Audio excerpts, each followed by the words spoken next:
자식이 잘 되길 바란다면 부모가 먼저 알아야 할 7가지 원칙. 나는 늘 그랬습니다. 우리 애만큼은 고생하지 않았으면, 내가 겪은 후회는 경험하지 않았으면 좋겠다고 말이죠. 그래서 할 수 있는 한 더 챙기고, 더 밀어주고, 더 앞서 끌어줬죠. 그게 부모의 사랑인 줄 알았으니까요. 그런데 문득 아이의 얼굴을 보며 이런 생각이 스치더군요. 혹시 내가 사랑한다는 이름으로 그 아이의 삶을 설계하고 있던 건 아닐까? 인도의 시인 타고르는 이런 말을 했습니다. 자식은 부모를 통해 이 세상에 오지만 부모의 것이 아니다. 우리는 종종 그걸 잊습니다.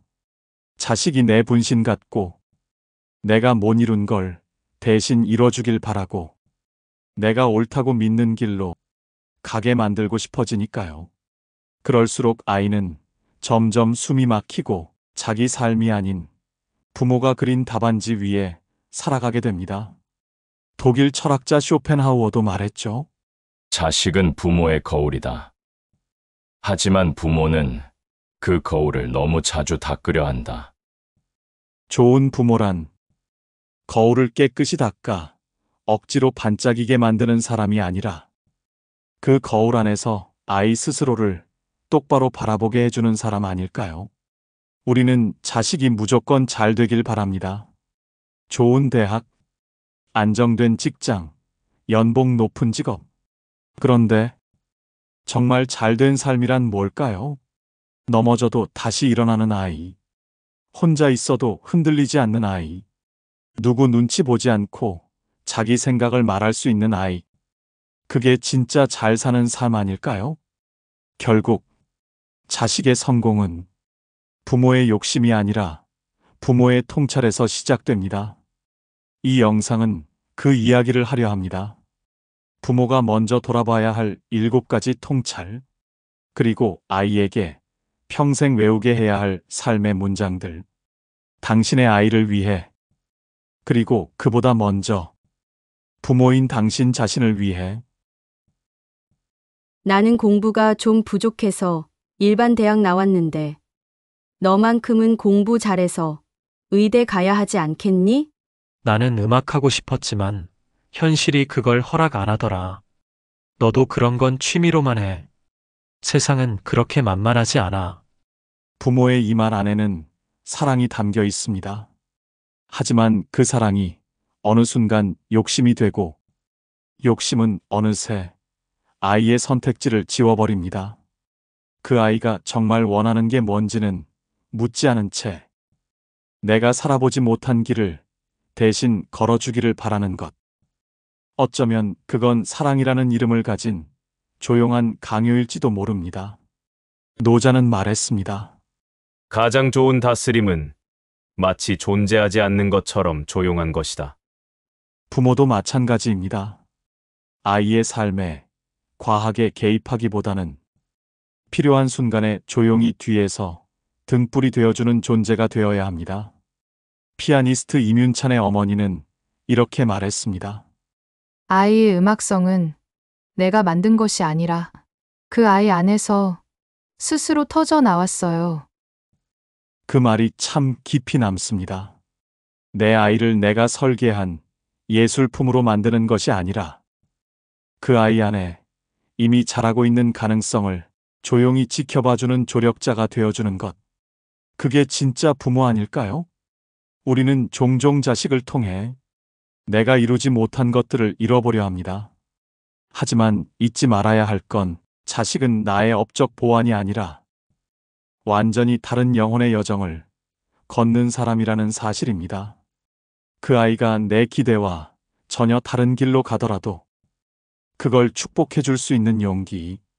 그게 부모가 자식을 진짜 사랑하는 방식일지도 모릅니다. 그리고 그 사랑은 말이 아니라 삶으로 보여야 합니다. 우리는 자주 말합니다. 휴대폰 좀 그만 보고 책 좀 읽어. 집중 좀 해. 멍하니 있지 말고. 그런데 그 순간 부모인 나는 소파에 누워 드라마를 틀고 무의식적으로 SNS를 스크롤하고 있진 않았을까요? 아이는 귀로 듣기보다 눈으로 배웁니다. 말은 금세 잊히지만 삶의 방식은 그대로 복사되죠. 나는 왜 이렇게 게으를까라고 말하는 아이의 습관 속에는 부모의 리듬이 녹아 있는지도 모릅니다. 존 우든이라는 위대한 농구 감독이 이런 말을 남겼습니다. 아이들은 말이 아닌 행동을 모방한다. 성실을 말하려면 먼저 성실하게 살아라. 한 유튜버가 이런 고백을 한 적이 있어요. 아버지가 매일 새벽 5시에 일어나 조용히 운동하고 하루를 책으로 시작하는 모습을 어릴 때부터 봤습니다. 그걸 보고 자란 저는 노력이라는 단어를 굳이 배우지 않아도 몸에 배어 있었어요. 이런 말이 있죠. 아이를 바꾸고 싶다면 부모가 먼저 삶을 다시 살아라. 결국 우리가 아이에게 줄 수 있는 최고의 교육은 지시가 아니라 모범입니다. 내 삶이 흔들릴수록 아이의 기준도 함께 흔들립니다. 부모가 하루를 어떻게 시작하고 어떤 말을 하고 어떤 태도로 사람을 대하는지 아이들은 그것을 통해 인생의 태도를 배우는 겁니다. 그리고 그 태도 중 가장 중요한 것, 바로 실패를 어떻게 대하는가입니다. 우리는 종종 이렇게 말하죠. 이번 시험 왜 80점밖에 못 받았어? 옆집 민준이는 95점이던데. 그 한마디는 단지 점수 얘기가 아닙니다. 아이의 마음속엔 이렇게 새겨지죠. 나는 100점을 받지 않으면 인정받지 못해. 틀리면 혼나니까 도전을 하지 말아야지. 그 순간부터 아이는 어떻게 잘할까 보다 어떻게 실수하지 않을까를 고민하게 됩니다.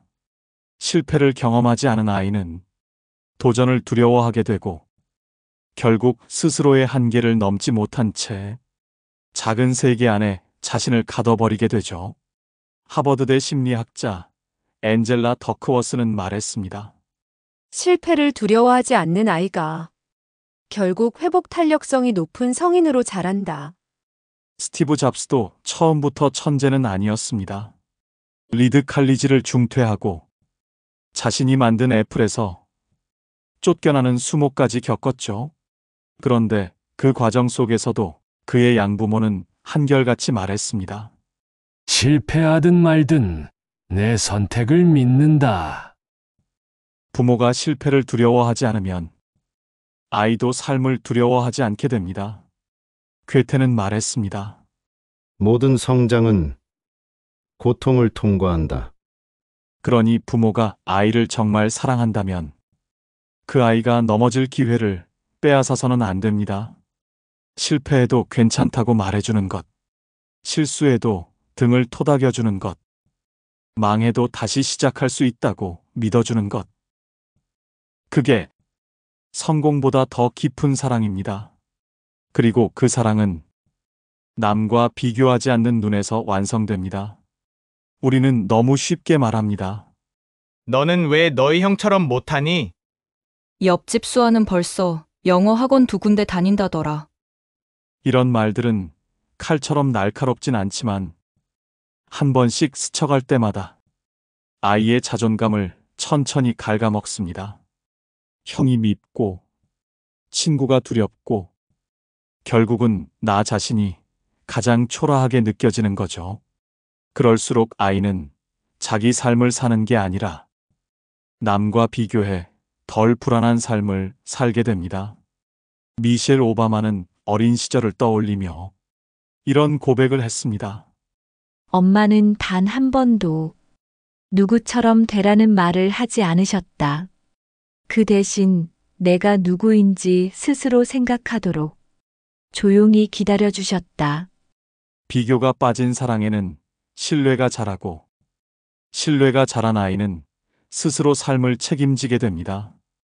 어떤 엄마는 아이가 성적표를 가져오면 이렇게 말한다고 하더군요. 20등이구나. 그래도 수학은 많이 올랐네. 너는 내가 스스로 만족해? 이 짧은 말 속엔 아이를 믿는 마음, 자기 성장을 중심에 두는 시선이 담겨 있었습니다. 루소는 말했죠. 사람은 비교하는 순간부터 불행해진다. 비교는 사랑이 아니라 불신입니다. 내가 너를 믿지 못하고 있다는 선언입니다. 자녀가 자존감을 지니고 살아가길 원한다면 우리는 먼저 비교하는 습관부터 내려놓아야 합니다. 그 아이는 그 아이의 속도로 자라고 있고 그 아이만의 계절에 꽃을 피우고 있는 중이니까요.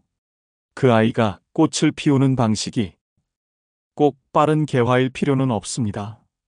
겉으로 드러나는 성적, 눈에 보이는 실적만 좇다 보면 우리는 정작 가장 중요한 걸 놓치게 됩니다. 바로 그 아이가 어떤 사람인가라는 질문입니다. 요즘은 이런 장면 자주 보게 되죠. 아이와 함께 엘리베이터에 탔는데 인사도 안 하고 고개만 푹 숙인 채 스마트폰을 들여다보는 아이. 그걸 보면서도 부모는 이렇게 말합니다. 우리 애는 원래 낯을 가려요. 그래도 공부는 잘하니까 괜찮아요. 정말 괜찮은 걸까요? 성적이 좋다는 이유로 예의나 태도는 괜찮다고 넘어가는 순간 아이의 기준은 사람됨이 아니라 성과로만 재단되는 삶에 길들여집니다. 빌 게이츠의 어머니는 아들에게 항상 이렇게 말했다고 하죠. 성공보다 더 중요한 건 사람을 존중하는 태도다. 그 교육 덕분에 그는 세계에서 가장 예의 바른 억만장자라는 별명을 얻었습니다. 우리가 바라는 건 단지 똑똑한 아이가 아니라 사람을 존중할 줄 아는 사람다운 사람 아닐까요? 학원 선생님에게 반말을 하고 짜증내는 아이를 보면서 그래도 성적은 잘 나오잖아라며 넘기기보다 이렇게 말해주는 게 부모입니다. 이기려고만 하지 말고 그 과정에서 겸손도 함께 배워야지. 아리스토텔레스는 말했습니다. 좋은 인격은 어떤 기술보다도 더 많은 문을 연다. 아이의 미래를 결정짓는 건 점수표가 아니라 사람을 대하는 방식입니다. 성적은 숫자로 남지만 인격은 사람의 평판과 관계로 남습니다. 인격의 힘은 학력보다 훨씬 멀리 갑니다. 멀고 깊게 그리고 더 오래 갑니다. 그렇게 오래 남는 건 결국 말이 아니라 사람을 대하는 태도입니다. 그리고 그 태도의 시작은 내 아이의 말을 제대로 들어주는 것에서 시작됩니다. 아이들이 무언가를 말하려 할 때 우리는 얼마나 자주 그 말을 끝까지 들어줬을까요? 그건 안 돼. 엄마가 다 해봤어. 너 그거 해봤자 후회해. 지금 그럴 때가 아니야. 이런 말들은 겉으로 보기엔 조언이지만 사실은 내 말은 틀렸고 내 방식이 정답이야라는 선언처럼 들립니다. 정혜신 박사, 정신건강의학과 전문의는 말했습니다. 아이들은 듣는 부모를 만날 때 비로소 마음을 열고 스스로를 정리하기 시작한다. 한 아이가 말하죠. 엄마, 나 친구랑 싸웠어. 그러자 엄마는 반사적으로 묻습니다. 누가 잘못했는데? 하지만 그 순간 아이에게 필요한 건 해결책이 아니라 그저 마음의 통로 하나였습니다. 그럴 땐 이렇게 물어주는 거예요. 속상했겠다. 그 친구가 한 말 중에 뭐가 제일 마음에 걸렸어? 이 한 문장이 아이의 감정을 안전하게 꺼내게 해주고 스스로를 돌아보는 연습을 시작하게 해줍니다. 공자는 말했습니다. 말을 잘하는 사람보다 귀 기울일 줄 아는 사람이 먼저 신뢰를 얻는다. 우리는 아이가 말을 안 한다고 걱정하지만 사실은 그 아이가 말할 수 없는 분위기 속에 오래 있었던 것일지도 모릅니다. 가장 위대한 교육은 잘 듣는 부모에서 시작됩니다. 말을 줄이면 아이는 자기 생각을 정리할 시간을 갖게 됩니다. 그리고 그런 시간 속에서 그 아이는 언젠가 스스로 판단하고 스스로 설 수 있는 힘을 가지게 됩니다.